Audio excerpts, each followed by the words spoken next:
If you look around you, you would notice and see that technological advancement has really upended our world in different areas and in different ways.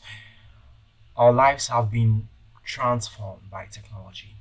But it still appears that there are some areas that are still lagging behind when it comes to the reach of technology. That's areas that are still lagging behind in the ways that we operate our lives.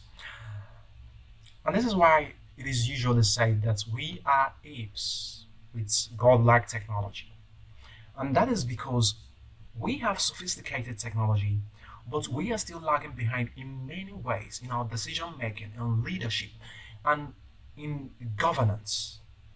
The reason for this, for many, is that our politics, our education has not gotten the level of innovation that the automobile industry, the computer industry has gotten when it comes to technological advancements.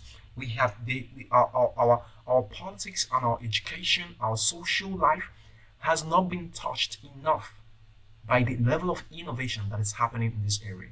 So it's like our society is balkanized into different areas. So we have areas that technology is really impacting on, and areas that are still being operated in the fashion of 19th and 20th century mode of affairs.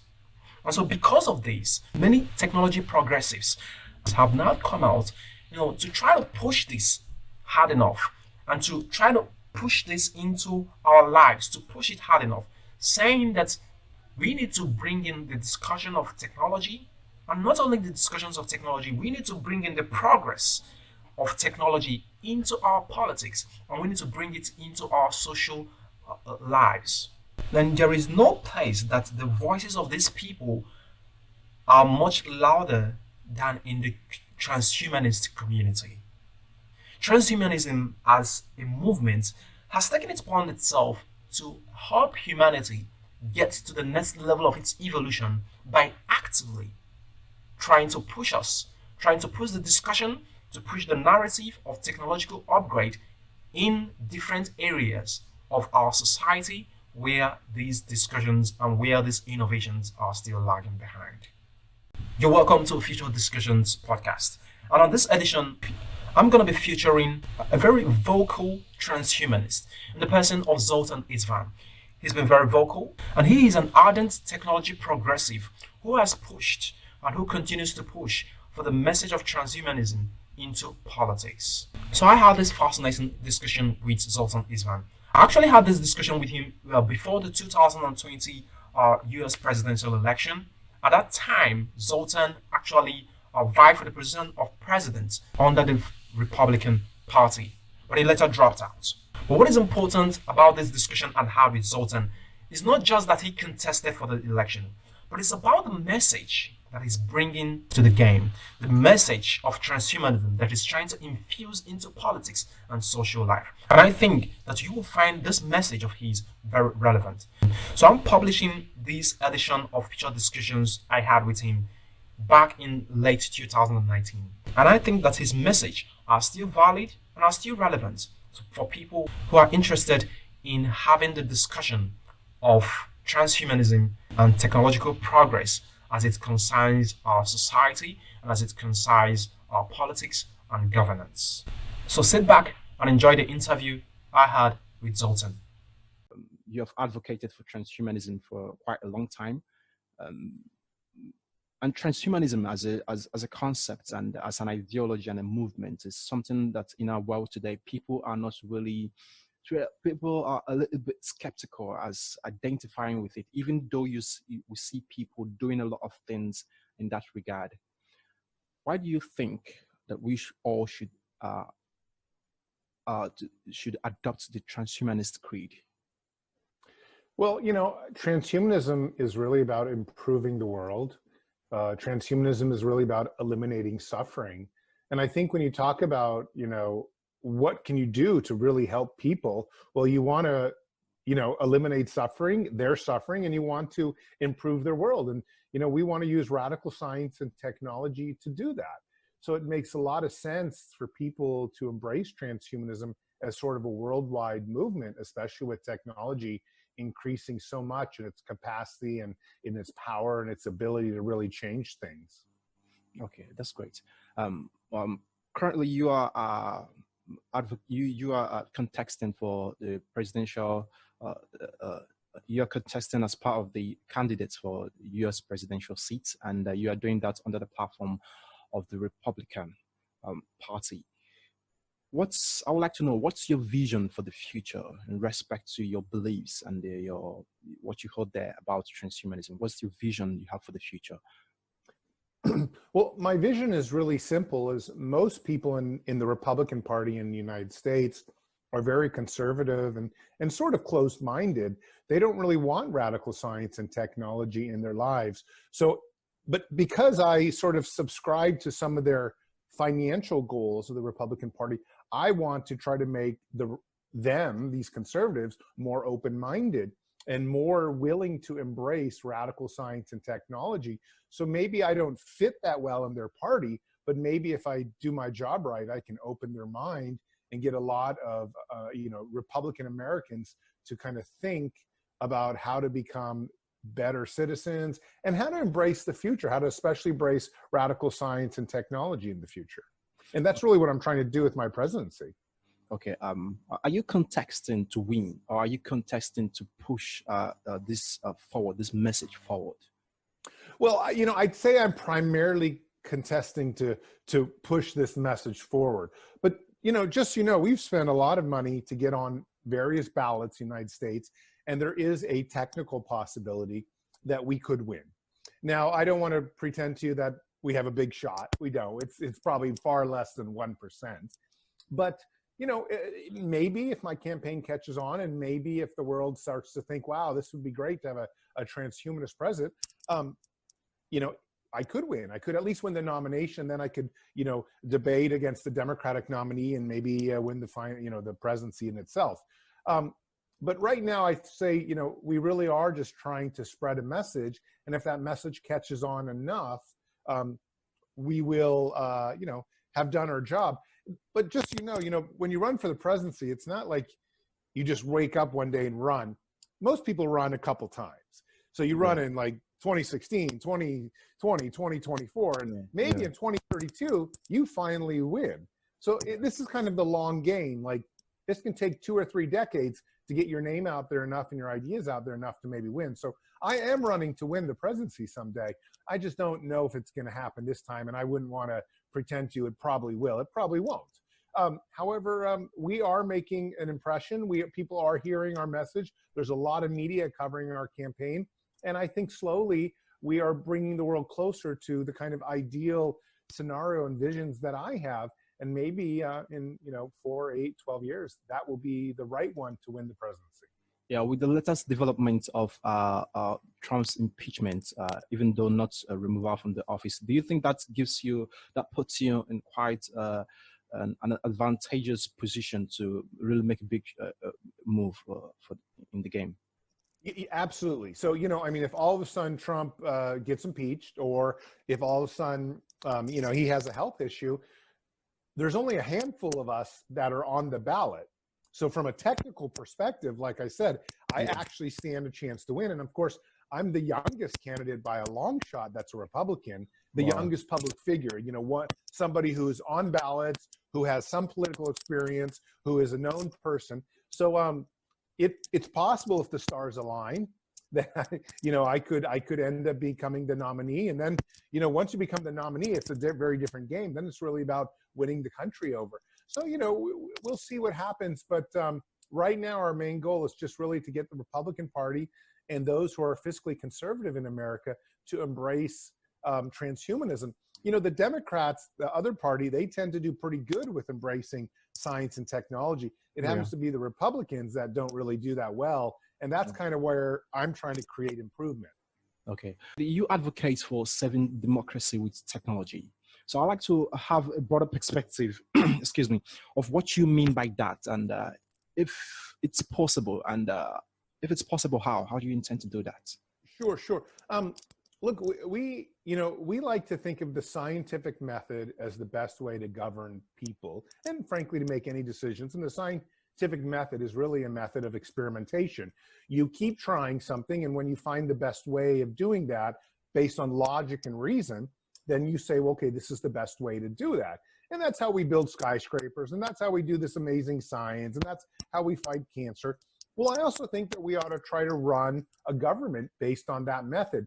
Instead of a religious perspective, which would be based on faith, instead of an ethnic perspective, instead of a historical perspective, we want to base the government on science and how to make the best decisions from the most logical and reasonable way forward.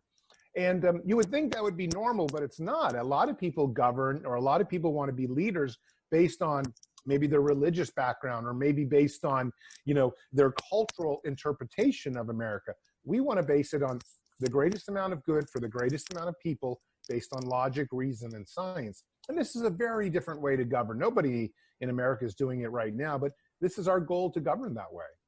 To really get people to really support this kind of ideology, considering the fact that the vast majority of humanity hold very dear their religious beliefs, and more or less operate based on this kind of thinking, and that human beings always have some kind of a story that governs their life, or that helps to guide them. How easy do you think that it will be for people to really adopt this kind of ideology? You know, we are emotional beings, and before we become rational or logical beings.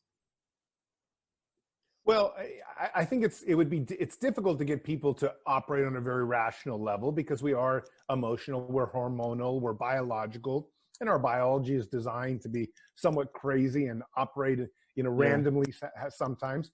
Yeah. But I think, you know, first off, the transhuman future is, you can't just see it as only biology. It's really about integrating ourselves with machine intelligence and machine parts.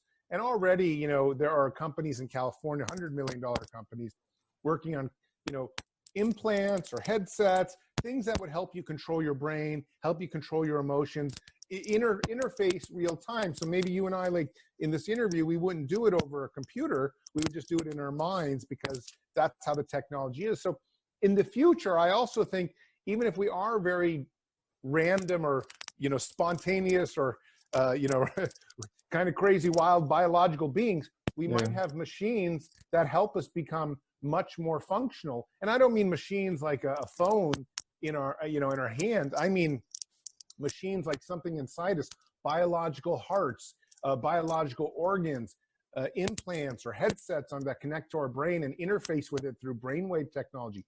This is not some science fiction future. Like I said, there are companies in California that are already doing testing on human beings right now with this technology. So my guess is within 10 years, you will have some of this technology accessible to the normal person on the street who wants to go buy it at a supermarket or something like that.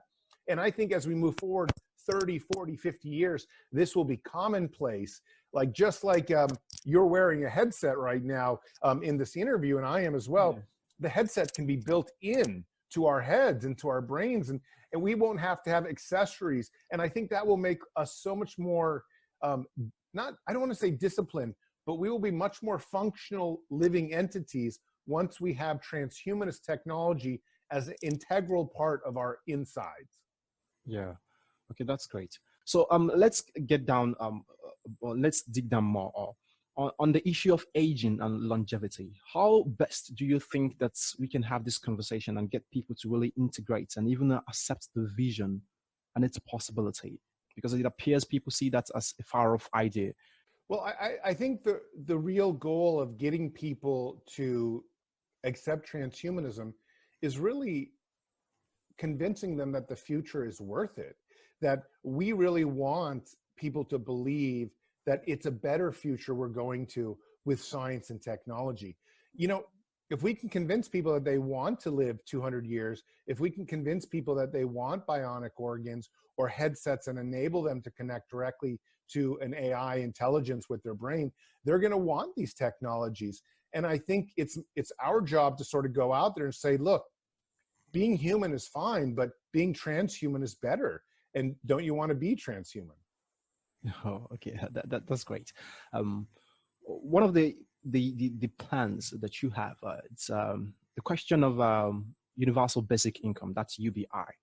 Um, and for far too long now, or some people have had a lot of difficulty in the definition of that term and what it stands for.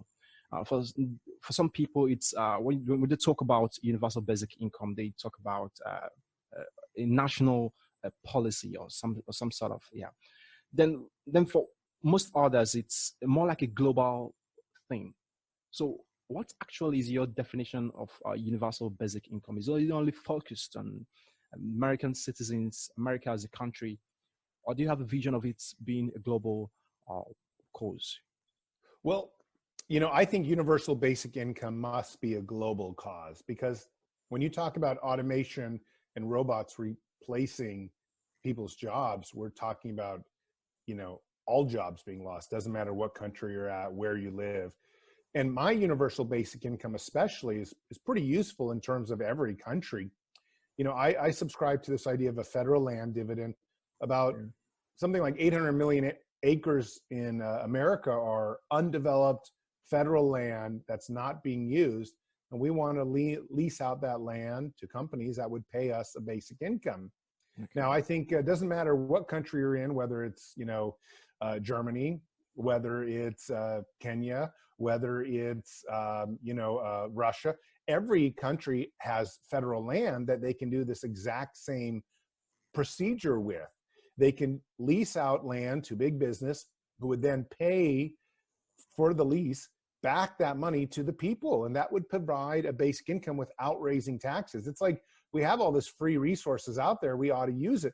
What's happening is there's a lot of countries like America that wants to save this land for thousands of years from now, for generations upon generations upon generations.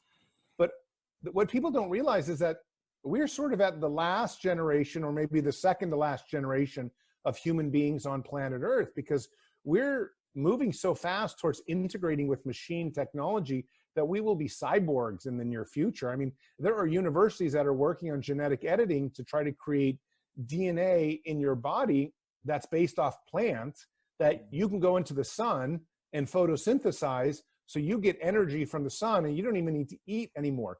The age of the human being is changing very rapidly, and I cannot imagine that before the century is out, let's say in 80 years, we're still going to be biological. I bet we're going to be at least half machine and maybe much more. Wow. So as we look forward 2 or 3 centuries, I think we come to a moment in time when we don't need all this land as it is, because we might be uploaded to AI. We might be traveling around space in a sort of Star Trek era. But whatever it is, I'm not saying let's destroy the earth for only ourselves, but let's definitely use it to eliminate poverty. Let's definitely use it to eliminate the fact when people lose jobs and they have no income. I mean, a basic income, even if it must be done through raising taxes, is sort of going to be a necessity based on how fast the technological age is coming. I mean, robots will simply take jobs because robots are cheaper and robots are going to be everywhere. So how do humans live? Well, they need to live off something. And, my federal land dividend, or my basic income, is the only basic income that doesn't raise taxes. That said, whether you raise taxes to have a basic income or not, you're still going to need one. And because there's just too many robots to take jobs. And that's going to be happening in the next 10, 20, 30 years. The entire world is going to change because automation is coming. Yeah, that's fascinating.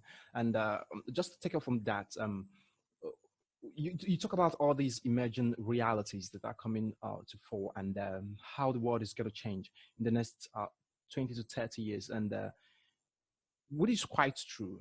But it seems that the world is not really having a global conversation around these issues, these emerging issues that are coming up here and there. And how do you think do you actually think that we should have a global conversation on these issues? Because most of them do not bother around in a national level. They are much global: climate change, AI, and all of that, AI interface and all of that. How best do you think we should have this conversation and really drive it so that humanity can come together to come up with a cohesive and a better solution as to face this future that our innovation and our technology is bringing to us? Well, I think, part of the reason we don't have this conversation on a national level with our politicians is because these types of ideas don't win votes. If you talk about automation, like, you're just going to scare people. And if you're a politician trying to win votes, you don't want to scare people. But despite that, it's the truth, that automation is coming. So I think we have to have these conversations, whether we win votes or not, whether we like it or not, because at some point you can kind of push off what's happening only so long before it actually happens. And then you have real people out of jobs, and those people are upset, and they start rioting, they start demonstrating, they start, coming at the government. So we need to have the conversation before that happens so that we have a good transition plan. But I'm a little disappointed with a lot of the global and world leaders, because they seem to be avoiding this all-important subject of automation changing capitalism forever and maybe replacing most of the jobs that people have, and without actually offering anything in return. Yeah. On environment, you believe we can use technology to clean up the environment. And do you think that we can create these technologies and even adopt them faster enough before the climate apocalypse catches up with us? And yes, 100%. I think when people talk about a climate apocalypse, they don't really understand the kind of things that they're talking about. It is happening. I'm a believer in global warming. I'm a believer in climate change. But you're talking about a few feet of sea level rising in the next 70 years. What people don't realize is probably in the next 20 or 30 years, we're talking about, your phone being something the size of your phone being more powerful than the largest super military computer on planet today. yeah, People don't realize that nanotechnology, genetic editing, geoengineering, where we control climate change, in just 10 and 20 years will already start to revolutionize how we start helping the planet. Nanotechnology specifically, the ability to recreate anything on the kind of the nano level, but even genetic editing, already we can grow plants about twice as fast as we used to. But probably within 10 or 20 years, we're going to be able to grow plants 10 or 20 times faster. So when you talk about depleting the rainforest in the Amazon, it's terrible. But if we have the technology to regrow the rainforest in 1 year, is it really that terrible, in terms of a catastrophic apocalypse? And the answer is no. And that's where a lot of, climate enthusiasts get it wrong. They might be right to be warning us and ringing the warning bell, but they don't understand that progress is just as important for controlling and mitigating the problems that we have with climate change. We can solve the climate problem. We can also fix the earth. We can make it much better than it's ever been. I'll give you a personal anecdote. I used to work as a director at a major wildlife organization called Wild Aid, where we would go out and try to protect animals from being poached, and in Cambodia and Southeast Asia. And you would go out there with literally, the kind of Cambodian royal military and with your guns, protect animals.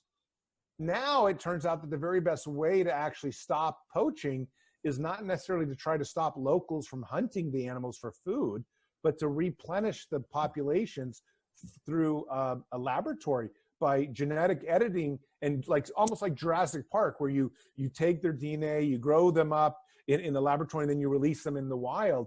This is the best way to solve the animal population crisis that we have with endangered wildlife.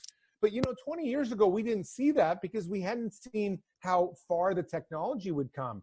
And now all of a sudden we realize, wow, it's a lot easier to grow the Siamese crocodile in a laboratory and release it into the wild than it is necessarily to try to save the 100 of them that are left in Southeast Asia. Well, there are none left now, but the point is that that's the reality of using technology to protect the environment. It can be best done, in my opinion, through radical scientific innovation and not necessarily through lessening our carbon footprint. Now, I know that upsets the environmentalists, and it sounds like it's very, they're like, no, we must, reduce the carbon footprint. But I'm only saying this is a logical way to do it. I'm not trying to say I'm right. What I'm trying to say is, if you really care about the environment, the very best way to fix it is with radical new technologies. Okay, just because we were running out of time, I'll just get down to these two questions quickly. And on education, we are in an age of uncertainty where we don't really know what to teach our children for the future, because you see these digital technologies are coming up, these disruptive technologies coming up here and there, and they are upending the way we do things. 2050 years from now, we don't know what the world is going to look like. We don't know what government policies will be in place. We don't know how the job market will look like. What do you think our children should know today? How best do you think our education can be fashioned to protect the future of our children? And how will your government, if you are eventually, let's say, voted into office, how will your government tackle this question of education and the future? Well, I think to begin with, we need to have free college. It's very important that we, I don't know, depending on where you live, what your situation is with free college. But in America, there's no such thing as free college, basically. And it's very sad, because I think in an age of automation, there's a very good chance that, like, for example, I have a 9-year-old and a 5-year-old daughter, and there's a very good chance that they won't be able to maybe ever get jobs, because automation and robots will take those jobs. However, I still want them to be educated, especially through college and high school and all the other levels, because education isn't just about work. It's not just about making money. It's about creating a scientific society that is rational enough and sophisticated enough to think outside the box. People always seem to think, oh, I go to college to make more money. And I say, I have a philosophy degree. I didn't go to college to make more money. I went to college to learn how to think. Yeah. I really went to college to learn how to think, because I wanted to think of the great truths. Maybe it was religion, maybe it was philosophy, maybe it was something about science. But whatever it is, thinking in a clear, logical way, and that's not just something that just comes free to people. It takes reading books. It takes learning about mathematics. It takes learning about history, understanding geopolitical crises and everything else. It's psychology, sociology. I mean, going to school is not necessarily only about trying to create a citizen who makes money and pays taxes. It's about creating citizens who know what's right and wrong, and who have that curiosity in them to make their country better. So I want all kids to go to college, and I would like all kids to take as many subjects as they can, so that they have this broad diversity of understanding about the world, history, especially as we enter this transhumanist age. More than ever, we're going to need an open mind and a clear ability to think and reason, so that we can proceed with the future as a society and really keep an open mind to what we can become. And that requires, a diversity of education, as much of it as we can do, and also making sure that, people can think freely. Yeah, that's really great. I very much agree with you on that, and I think on that is a very important note that you've made there, and I think we can end on that high note, because you've really touched upon a whole lot of things that are quite instructive and quite important, that people really take these things to heart. For many people, they would think that you are a 2045 president of the United States that just come to them now. But I think if you keep pushing and doing what you're doing, we'll get the most out of it, and our society will be better for it.